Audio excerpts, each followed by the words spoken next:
ICC विश्वकप league 2 अन्तर्गत नेदरल्यान्ड्समा जारी त्रिकोणात्मक सिरिजमा नेपालले लगातार तेस्रो हार बेहोरेको छ।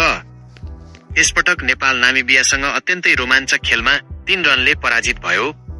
212 रनको सामान्य लक्ष्य पछ्याएको नेपाल अन्तिमसम्म सङ्घर्ष गरे पनि 208 रनमै सीमित भयो। खेलको अन्तिम ओभरमा नेपाललाई जितका लागि 17 रन आवश्यक थियो। नेपाली ब्याटरहरूले भरपूर प्रयास गरे पनि 13 रन मात्र बनाउन सके र नेपाल 3 रनले हार्न पुग्यो। टस जितेर नामिबियाले पहिले ब्याटिङ गर्ने निर्णय गर्यो। नेपाली बलर करण केसीले उत्कृष्ट प्रदर्शन गर्दै 10 ओभरमा 29 रन खर्चेर 5 विकेट लिए। उनले नामिबियाको माथिल्लो र तल्लो क्रमलाई ध्वस्त पारे। सोमपाल कामीले पनि 1 विकेट लिए भने अरू बलरले विकेट लिन सकेनन्। तर नामिबियाका अनुभवी ब्याटर जान फ्राइलिङ नेपाली बलरहरूका लागि ठूलो चुनौती बने। उनले 149 बलमा 100 रनको शानदार शतक प्रहार गर्दै टोलीलाई 50 ओभरमा 211 रनको सम्मानजनक स्कोरसम्म पुर्याए। 212 रनको लक्ष्य ओडिआई क्रिकेटमा नेपालका लागि न धेरै ठूलो थियो न धेरै सानो। जवाफमा ब्याटिङ गर्न आएको नेपालको सुरुवात राम्रै रह्यो। कुशल भोर्तेलले 34 रन बनाउँदा उनीहरूका उत्कृष्ट शट हेर्दा नेपालले सजिलै जित्छ जस्तो लागेको थियो, तर कुशल आउट भए। त्यसपछि ईशान पाण्डे 14 रन र भीम सार्की 1 रनमै आउट भएपछि नेपाल दबावमा पर्यो। त्यसपछि कप्तान रोहित पौडेल र विकेट किपर आसिफ शेखले उत्कृष्ट साझेदारी गर्दै नेपाललाई खेलमा फर्काए। रोहितले 50 बलमा 41 रन र आसिफले 89 बलमा 45 रन बनाए। तर खेलको निर्णायक मोडमा दुवै सेट ब्याटर आउट भए। त्यसपछि दिपेन्द्र सिंह ऐरी पनि केवल 3 रनमा रनआउट भएपछि नेपाल फेरि सङ्कटमा पर्यो। अन्तिम ओभरहरूमा आरिफ शेखले 49 बलमा 38 रन बनाएर आशा जीवित राखे।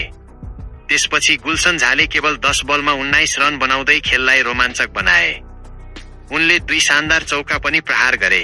तर अन्ततः 50 ओभरमा नेपाल 208 रनमै रोकियो र 3 रनको पीडादायी हार बेहोर्न बाध्य भयो। नेपाल हार्नुको मुख्य कारण यस्तो छ। पहिलो कारण डट बल धेरै खेल्नु। मध्यक्रमका ब्याटरहरूले धेरै डट बल खेले। विशेष गरी आसिफ शेखले 89 बलमा 45 रन मात्र बनाउन सके। आसिफ शेख यो खेलमा मात्र होइन, यो सिरिजमै धेरै स्लो इनिङ्स खेलिरहेका छन्। त्यस्तै ईशान पाण्डे 32 बलमा 14 रन र भीम सार्की 12 बलमा 1 रन बनाएर आउट भए। यसले अन्तिम ओभरहरूमा रन रेटको ठूलो दबाव सिर्जना गर्यो र नेपालको हारको मुख्य कारण बन्न पुग्यो। दोस्रो कारण सेट ब्याटरहरूको विकेट। रोहित पौडेल र आसिफ शेख राम्रो लयमा थिए। यदि उनीहरू मध्ये एकजना अन्तिमसम्म टिकेका भए नेपालले यो खेल जित्न सक्थ्यो।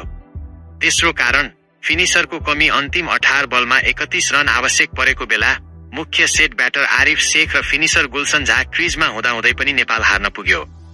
गुलशन झाको फिनिशिङमा प्रदर्शन प्राय खराब रहने गरे पनि उनले 10 बलमा 19 रन बनाए, तर त्यो टोलीलाई जित दिलाउन पर्याप्त हुन सकेन।